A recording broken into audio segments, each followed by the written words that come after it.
How's it going, everyone? Sethphir here, and welcome back to another Honkai Star Rail video. I see a lot of people asking, what is the best team? What character should I use? And I know there's a lot of confusion about what's going on, but I'm here to clear all of that up. I'm going to tell you some of the best teams that I have found, as well as the ideology behind building a team comp.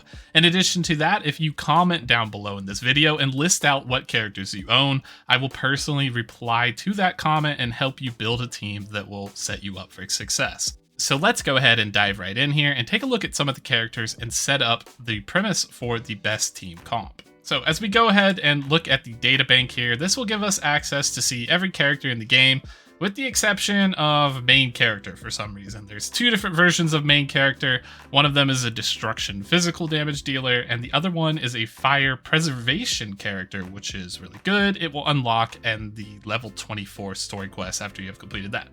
So to understand how to build a team, let's go ahead and talk about the archetypes. We know that Destruction, Hunt, Erudition, Harmony, Nihility, as well as Preservation and Abundance are in the game. But what do they do? What are they? So let's go ahead and start at the top. Destruction characters generally take damage and deal damage at the same time. They're sort of like bruisers to be set up. The Hunt characters excel at dealing single target damage, and most of the time they will be your boss slayers.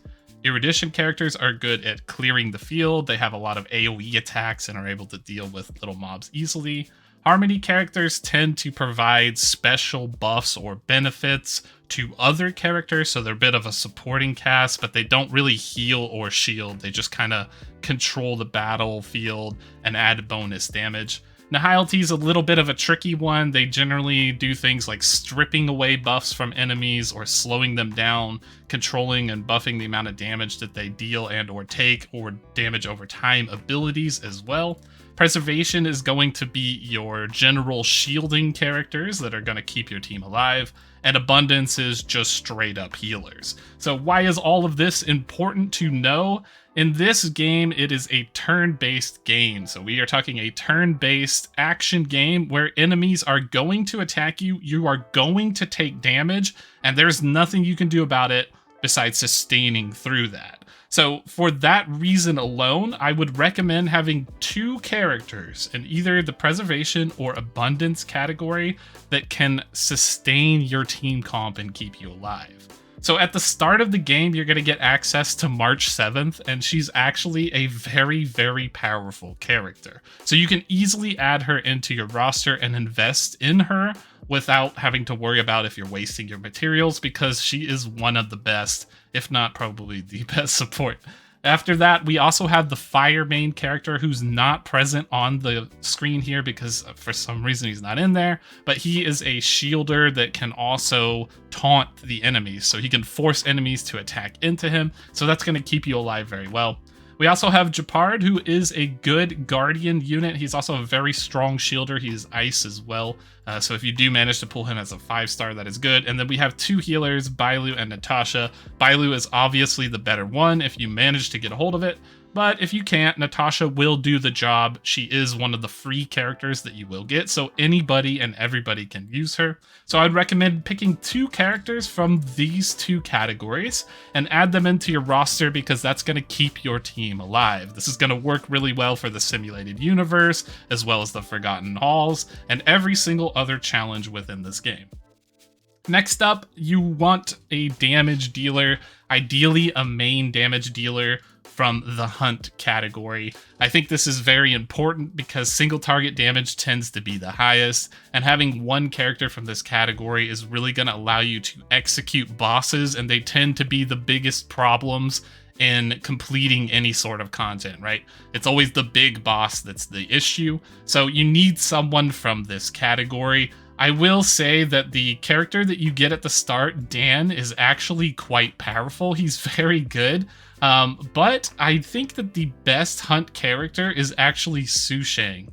And I know that Seely's on the board, and a lot of people have pulled for her, and, you know, some of the whales probably swear up and down by her, but I don't know. I would encourage you to take a look at Su Shang and look at her skills. Look at the math behind her. She hits quite hard, so she is a very, very strong unit, and one of my personal favorites that I actually use currently right now.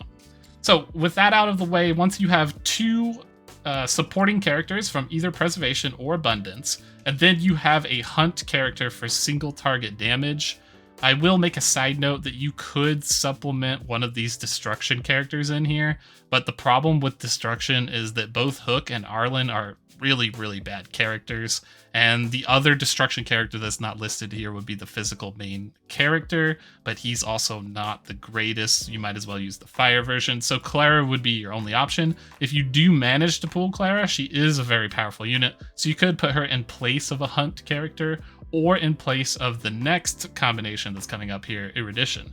Now, this one is very, very strong, and I would recommend having one of these characters in your lineup because they're going to allow you to clear the field with AoE damage and knock out enemies, especially small ones, so you don't have to waste your time with your Hunt character DPSing them down. Of course, I think any combination will work. If you do happen to have two strong Hunt characters, you can go for that, but I found this a little bit easier. Serval is one of the Hunt character or the Erudition characters that you will actually get for free within the story, and she is very powerful. She's also one of the few lightning characters that actually exist in the game, so you can make use of this character and use it to wipe out the field from enemies. My personal favorite here and the best character I think for Erudition is going to be Himiko, as she has absolutely insane ultimate damage and a nasty follow-up whenever you break shields that continually just keeps attacking enemies for free outside of her turn. So anything that's like an extra turn in this game generally tends to be really strong, and that's also one of the reasons why Su Shang is very powerful, because her ultimate allows her to just take a turn, an extra turn, whenever she wants, right? So now that we have this covered in this basic category, I think that the best team for free-to-play players is probably going to be the Fire main character in combination with March 7th for your two supporting characters. This will give you pretty much infinity shields, and if you use the Preservation path in the simulated universe, you can clear pretty much all of the content. Right now, I have cleared all the way up to World 6 in the simulated universe, and this is completely free to play. I've spent $0 on the game, and I'm just making use of the synergies that are built there before me. So I think that those two are a very cornerstone and pivotal point for any free-to-play player.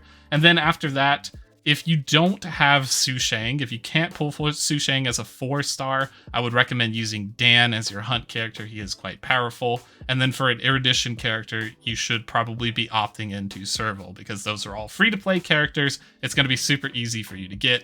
And of course, if you get a 5-star that's a better version of some of these characters, you can choose to replace that with the appropriate type. If you are a whale currently right now, I think if you have full constellations, or whatever they call it, with this Seelie character, she can be very powerful, but I would look into using Su Shang. And Yan down the line will be very good. He just needs some good items to scale off of. He has a lot of crit damage, critical hit, crit damage buffs that are going to make him very powerful, I think, in the end game. But for now, he's going to be a little bit harder to deal with because you're not going to have access to legendary relics or anything like that, or full sets to kind of capitalize on his scaling. So I will say that that will be a little bit tough.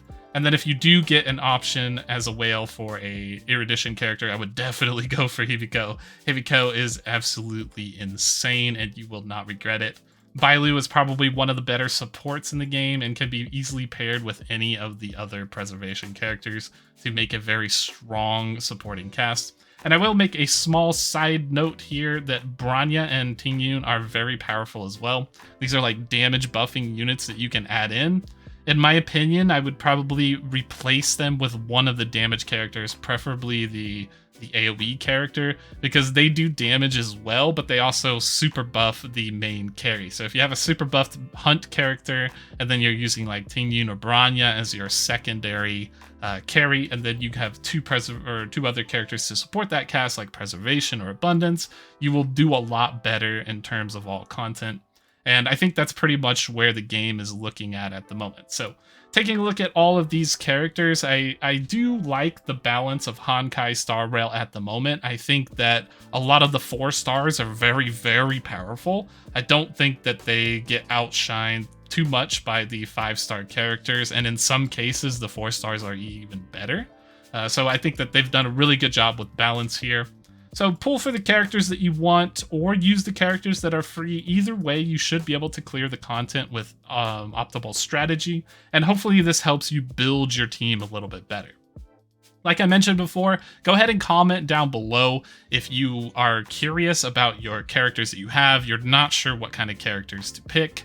If you go ahead and let me know what characters you have, I will help you build and design a team comp in the comment section. So go ahead and chime in for that.